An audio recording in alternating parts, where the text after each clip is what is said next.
Carl and Damon here from Brrraains A Head-Banging Life, gbhblofficial for short, and it's They Made What Into a TV series. Pac-Man and the Ghostly Adventures. We're up to Season 2, Episode 15, The Ghost Behind the Throne, written by Ken Pontac. Of course, this is the second part of the election-based episode. For some reason, unlike any of the other Part 1 and Part 2s, this isn't listed as a Part 1 and a Part 2.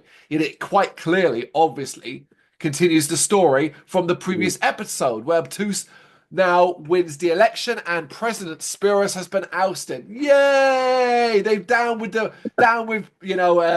Spiros. It won't last, but for now I enjoyed it. Down with this sort of thing. Yes. It is a new dawn in Pac World, and everyone is building to Obtuse being sworn in. Of course, we know that Obtuse is a puppet and a puppet master being Betrayus. Once Obtuse has power, he'll be given the location of the repository, and then the ghosts can get their body back. Listen, as Stan has said, this is not the worst idea. Mhm. Pac and the gang reflect on the rigged election by our loss of what to do next. No one will believe them. They can't reveal the truth about the ghost gang, and even if they tried, Obtuse would sweet talk his way out of any jam. He has Pac-Wall is convinced. So they seem to be a little stuck. I'm sure they'll find a solution, but right now they seem to be a little stuck. Yep. In the roundhouse, it's redecorating time, and Spiros has come up with a way to delay Obtuse being given a location of the Tree of Life and repository. Meanwhile, Pac and the gang are trying to come up with ideas how to fix the mess they're in. They need to get to the Tree of Life, but first they need to get past the guards. There's a ton of silly ideas, and eventually they come up with the idea of shrinking things, which, can you believe it? I know, right? The whole thing is, how can we shrink the Tree of Life? Well, good thing, Pac Memorial, I've got just the right Yep. invention at the right time, you know? Yes. Of course. It's time for Obtuse to be sworn in as the new president, but Spiros isn't there yet to hand over the orb of office. He's having some trouble with security, but eventually makes his way inside. He's also carrying a shrunken Pac, who isn't coming in to get the Tree of Life, basically. To buy him some time, the others set out to disrupt the delayed inauguration, all while Pac has to deal with being smaller than usual. There's some cool little animation bits here. Do you know what I mean? Like bits here and there. So it looks okay.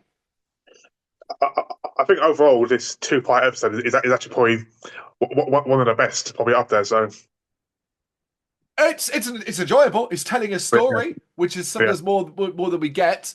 The repository, it turns out, is hidden in plain sight. It's like a shelf with a lamp sitting on it, which allows Cillian and Spiral to get it out by pretending to be contractors. However, upon hearing Pac's name, Betrayus realizes something is happening and sets up an alarm that basically shuts down the roundhouse, trapping everybody inside. Good timing, as Pac has used Cersei's invention to shrink down the Tree of Life and is making his way out. However, his shrink barrier wears off, but regardless, he's now able to save his friends. And seeing all this on the screen, Betrayus freaks out and starts Ghost Invasion. So this is kind of how we're wrapping this up. It's all just falling apart. Pac and the gang continue their escape out of the roundhouse and are picked up by Grinder and Cersei. They're now criminals, and Obtuse orders their capture, naming Pac as Pac World Enemy #1. This would have been a fun idea. Would there Yep. be like criminals for a while if it had started if it had been the cliffhanger of the last episode and we were starting episode 2. We have like 5 minutes left, and this is what they're doing. It's like, well, this isn't going to go anywhere. Yeah, exactly. And the problems are only getting worse too, as they're surrounded by the police and ghosts. Pinky has an idea though, using a sock puppet of Betrayus to convince the ghosts to attack the police. It is stupid, but you know what? I'd rather have entertaining stupidity than just stupidity. Yeah, I think we have to remember this. It's a kids show, so it's designed for kids. So It is that. But even then, I had to write it. She helped you again, Pat. Maybe give her a body back. yep. They've just, you know what? I will say this because bear in mind at this point we now know I've seen all the episodes. They basically dropped the entire Ghost Gang want their bodies back. Yep. Completely dropped. Anyway, it's chaos on the streets, and Betrayus thinks he has no choice but to intervene directly. Oh yeah, because you have been so useful in the past by intervening directly. Both he and Obtuse try to calm things on TV, and the gang realize that as long as they control the media, they have lost. Okay. And now, at this point, I was like, all right, I've been wondering if they were putting sly digs about politics in general, because Yeah, politics never changes. Politics is as relevant now as it was back when Pac-Man first came out. But to put this sort of dig about how nothing will change while those in power control the media felt like quite a on the nose point about politics in real life. yeah, definitely. Pac ends up stumbling upon a solution though, which sees them trick Betrayus and Obtuse into confessing via a hidden camera in a pizza. That's it. He puts a hidden camera in a pizza and brings the pizza to them and then gets them to admit that they're basically liars and cheating and stuff. I know we got to get to an ending, but it's just a bit like, it's not very imaginative, is it? Yeah, that's the problem when you only have a short runtime in an episode. It's practically impossible to do unless you do like a number of episodes over, either like 4 or 5 in a row. It's impossible to do a full segment.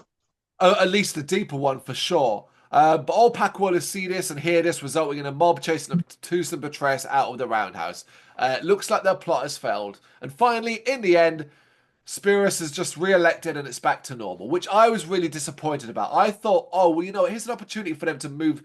I thought they could do a whole thing with like, let's re-elect Spears, and it turns out he's kind of happy to not be in charge anymore, and maybe we Yeah, just change it up a little bit. But no, everything just goes back, resets back to normal. In fact, we will never see Obtuse again. This is the last episode he's in. He was in 3 episodes of Roll, and he will never be seen in the show again. yep. There you go. Nothing. You were right. I think combined, the 2 episodes are good as they got a beginning, middle, and end, and it tells a story. And there's enough moments where you might think, not that that you ever think Pac's in trouble and it's never going to work out, but there are enough Yeah. moments where you go, oh, okay, this is a bit difficult for them. It's another one of those episodes where it had great potential, but it fizzed out as it always does. Yes, always. There you go. The Ghost Behind the Throne, episode 15 of season 2. You got any thoughts on this one you want to share? You know what to do? Let us know in the comments. Thank you very much for watching. If you've enjoyed what you've seen, please consider hitting that like and subscribe button. It does help us out. You can find us at gbhbl.com and across all social media platforms. And if you really want to give us a bit of extra support, please consider buying us a cup of coffee over on our coffee page. Thank you.